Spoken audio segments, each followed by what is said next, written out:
शुभ सकाळ. कसं काय मंडळी, मजेत ना? मजेतच असायला हवं. मी प्रतीक्षा शुभ सकाळ माऊलीमध्ये तुमचं अगदी मनापासून स्वागत करते. तर आज घर भरपूर असे कामं आहे आणि आजच्या दिवशी आपला जो हॉल आहे तो आज रिकामा होणार आहे आणि की जे समजले त्यांनी समजले असेल, ज्यांनी नाही समजले त्यांच्यासाठी सांगून देते. तर आपला जो हॉलमध्ये कापूस होता तो आज कापूस गाडी भरत आहे. तर म्हणून हॉल आज खाली होणार आहे आणि भरपूर असं म्हणजे हळदी-कुंकू आपला राहिला होता ना, तर त्यासाठी म्हणून आपला एक कापूस इकडे पूर्ण असा, तर इकडे पूर्ण हा जर पूर्ण इकडे कापूस आहे तो आता गाडी भरत आहे. इकडे बघू शकता गाडी लावलेली आहे बाहेर.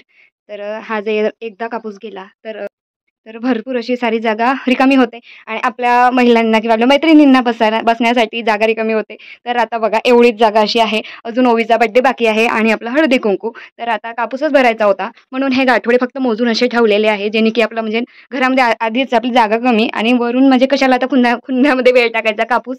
तर म्हणून असेच गाठोडे इकडे ठेवलेले आहे. तर आज गाडी भरत आहे आणि गाडी भरून झाल्यानंतर आपला हॉल बऱ्यापैकी रिकामा होणार आहे.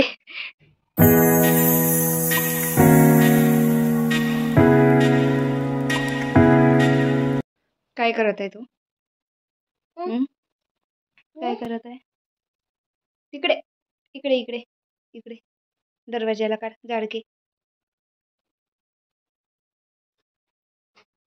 कापूस नेल्यानंतर थोडा हॉल झाडून घेतला आणि त्यानंतर रितू पण घरी आला होता आणि तो मला विचारत होता की बडी मम्मी काय करत आहे. मी म्हटलं यांनी झाडावं लागते, जे जाडगे असले ते काढावं लागते. तर तोही घेऊन आपला काढायला लागला होता आणि मला त्याचं खूप असं एक शहाणपण त्याचं एक समोर आलं की बडी मम्मी मी तुला मदत करते म्हणून. आणि त्याच्या घरी काकू आहे, मम्मी आहे आणि त्याची आजी पण आहे म्हणून त्याच्या घरी त्याला कामं करू देत नसेल, पण माझ्या घरी त्याला म्हटलं करून बघ बरं म्हणून तो घेऊन त्याची हाऊस तो आपली पूर्ण करत होता. तर चला असो रिदू आला तर आपला वेळ कसा जाते हे समजत नाही म्हणून त्याला म्हटलं अंधारचं झालं आता तू घरी जा, मला पटापट करू दे. म्हणून तो घरी गेला आणि त्यानंतर इकडे मी आता हॉलची आपली क्लिनिंग करायला लागली. तर इकडे पडदे आधी काढून घेतले आणि त्यानंतर पूर्ण हॉलमध्ये अशा पद्धतीने इकडे पाणी टाकून घासून घेतलं अक्षरशः. कारण खाली पूर्ण कापसाने असं चिकटपण येते आणि जो लोखंडाचा दरवाजा आहे तर त्याच्या साईडला चक्की आहे, तिकडून पूर्ण धूळ काही ना काही आतमध्ये येते आणि ते पूर्ण त्याने आणखी जास्त चिकटपणा येते. तर म्हणून इकडे घासून पुसून घेतलं आणि 2-3दा कोरडी पडेपर्यंत फरशी पुसून घेतली आणि त्यानंतर आपला जो सोपी आहे तर ते सोपे मला तिकडे सरकवायचे होते. कसे सरकवायचे मला कळत नव्हतं आणि थोडा तरी हालत नव्हता माझ्या ह्याच्याने. मग त्याला थोडं तरी तिकडे सरकवलं आणि ओढत ताडत त्याला तिकडे तिकडे केलं. नंतर मला लक्षात आलं की तिकडे तर दिवाण राहील म्हणून मी तिकडे आधी कसा होता हे लक्षात येत नव्हतं आणि म्हणून मी इकडे याला भीतीकडे लावलं आणि तर फायनली आता माझे कामं संपलेले आहे म्हणजे फक्त 50% झालेले आहे, अजून अर्धे बाकी आहेत. तर आता हॉलचा लुक असा येत आहे. इकडे आता कपडे काढलेले आहे वाढलेले आणि एवढं आता हा दिवाण जो आहे तो इकडे जाणार आणि नंतर मग एवढी पूर्ण अर्धा हॉल इकडचा खाली होणार. तर आता सोफ्याचे कवर बेडशीट वगैरे बाहेर इकडे धुवायला वगैरे टाकले आणि जे कपडे धुतले आहे ते इकडे आता काढलेले आहे. तर आता या सगळ्या गोष्टीकडे माझ्या पोटाकडे मी दुर्लक्ष करत आहे. तर भूक एवढी लागली आहे की असं म्हणजे मी असं आवरून धरलेलं आहे भूक. तर आधी पोटात काहीतरी टाकून घेतलं कारण आज एकादस होती तर त्यामुळे माझी अंघोळ आधीच आटपली होती कारण रावांचा डबासुद्धा द्यायचा होता म्हणून. आणि त्यानंतर मुलं घरी येणार होते आणि मुलं आल्याबरोबर आधी जेवायचं मागणार. तर म्हणून आज सॅटर्डे असल्यामुळे लवकर सुट्टी होणार होती म्हणून इकडे पोळ्या आणि रात्रीचा भात शिरायला राहिला होता याच्यासाठी, कारण ताईच्या घरी गेल्यानंतर दोघंही तिकडेच जेवले होते. तर म्हणून आता ते दोघांना इकडे सातळून देत आहे. आणि त्यानंतर मी शॉपमध्ये जाऊन आपलं वाणासाठी सामान जे होतं ते घेऊन आली. 2 प्रकारचे गजरे घेऊन आली जेणे की आपल्या ज्या यंग मैत्रिणी आहेत त्यांना देण्यासाठी आणि ज्या कोणी सासू आई असतात किंवा आपल्या म्हाताऱ्या आई असतात तर त्यांना देण्यासाठी मी या अशा प्रकारच्या प्लेटा आणलेल्या आहे. तर मग आता हे तर आपल्या वाणाला यावर्षी या 3 वस्तू घेतलेल्या आहे. तर नक्की सांगा मग कसं वाटलं माझं म्हणजे विचार बायकांना देण्यासाठी किंवा कसं वाटलं माझ्याकडलं आज वाण.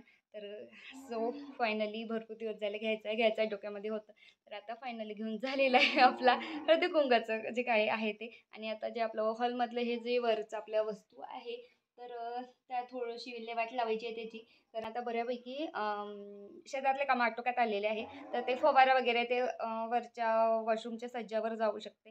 तर जे जे जाणार आहे तिथे आपण तिकडे वर टाकणारच आहे. आणि असं असते की मग लागलं तर मग अजून वर चढा.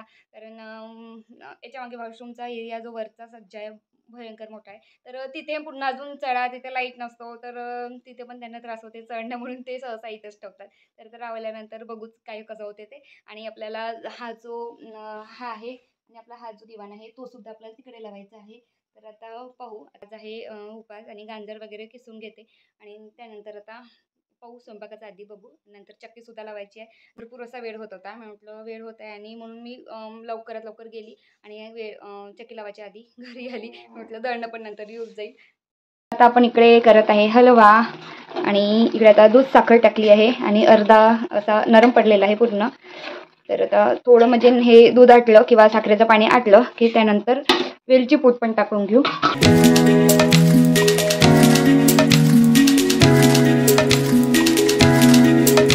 तर आत्ता वाजले रात्रीचे 9 आणि 1-2 दळणं शेवट आले होते. तर ते रावांनी काढले आणि त्यानंतर फराळाचं केल्यानंतर ते भजनाला गेले. आणि इकडे आता मला करायचं आहे ते म्हणजे किराणा आणला होता थोडा बहुत. तर किराणासुद्धा भरून मला करायचे होते तिळगुळाच्या पापड्या आणि चिवडा. कारण उद्या आपण हळदी-कुंकवाचा कार्यक्रम ठेवलेला आहे. तर दानिशला म्हटलं की "तू मला गूळ फोडून दे फक्त." तर तोही सुद्धा मला म्हणाला की "हो मम्मी सांग." आधी तो म्हणाला की "मी किराणा भरते." मी म्हटलं, "नाही, मी पोहे भाजता-भाजता मी करते जे करायचं आहे ते. तू फक्त मला जे सांगते ते फोडून दे."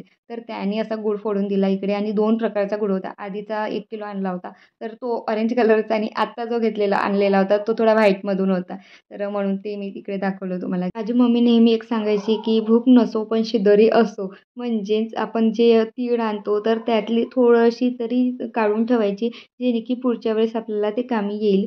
आपण पालक पुऱ्या करतो किंवा बोंडं करतो तर त्यामध्ये आपण थोडी तीळ टाकतो आणि वेळेबरोबर मग तीळ राहत. आणि असं पण म्हटलं जाते की डबे पूर्ण खाली करायचे नाही. डब्यामध्ये थोडंसं काही ना काही ठेवायचं म्हणजे आपल्या घरामध्ये लक्ष्मी पण नांदते. आणि त्यानंतर दानिशला म्हटलं थोडे जे भांडे होते सकाळचे ते पण त्यांनी लावून घेतले. आणि नंतर माझा आता चिवडा झाला. तिळगुळाच्या वड्यासुद्धा झाल्या. रेसिपी मी शेअर केली नाही आहे आणि याच्या आधी मी आपल्या तिळगुळाच्या पापडीची जी रेसिपी शेअर केली त्याच प्रकारे मी इकडे बनवल्या. आणि आपल्या चिवड्यामध्ये जो पदार्थ टाकतो तो म्हणजे मक्याचे पोहे. तर ते कारण म्हणजे चिवडा खूप टेस्टी होते त्याने. क्रिस्पीपणा येते, कडकपणा राहते आणि एखादी पोहे जरी जास्त भाजण्यात नाही आले तरी पण खूप छान चिवडा लागते या मक्याच्या पोह्याने. तर इकडे आता मक्याचे पोहे वगैरे टाकून, मुरमुरे टाकून, शेव टाकून, आपला थोडीशी साखर टाकली, जेणे की आपला चिवडा तिखट, खारट, मीठही झालं असेल जास्त कमी जास्त तरी तो येऊन जाते जर थोडी साखर टाकली तर. तर इकडे पावसाळ्यामध्ये मी अशा प्रकारे इकडे पॉलिथिनमध्ये ठेवते. पावसाळा, हिवाळा असेल तर. आणि फायनली आता आपल्या वड्या झालेल्या आहे तिळगुळाच्या. अशा वड्या केल्या मी इकडे तिळगुळाच्या आपल्या. तर आता या रात्रभर झाकून ठेवते आणि सेट तर आत्ताच झालेलं आहे.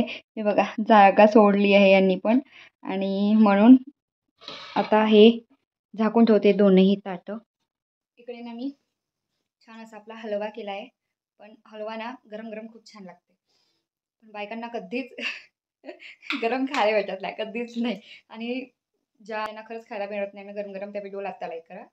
म्हणजे मला पण समजायला हवं की माझ्या गोष्टीशी कोण-कोण सहमत आहे म्हणून.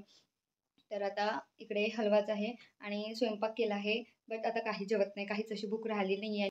आणि आत्ता वाजलेले आहे 11. मोबाईलमध्ये बघितलं तर 11 वाजून 2 मिनिटं झालेली आहे. आता फक्त थोडा अर्धा हलवा खाऊन घेते आणि बस पाणी पिते. तर बस झालं आता. उद्यासाठी भांड्याचा राडा निघालेला आहे. उद्या पण लवकर उठून काम करायचे आहे. आज रावांना पण कामं होते. तर त्यामुळे हॉलचे जे काही काम आहे म्हणजे दिवाण तिकडे सरकवणं किंवा सज्जावचे जे काही आहे ते उद्या करायचं आहे ते. तर बघू आता उद्या अजून किती वेळ होते आणि किती नाही. तर चला मग आता याच नोटवर आजचा व्हिडिओ थांबवते. व्हिडिओ आवडला असेल तर लाईक, शेअर, कमेंट नक्की करा. Thanks to for watching my video. Bye.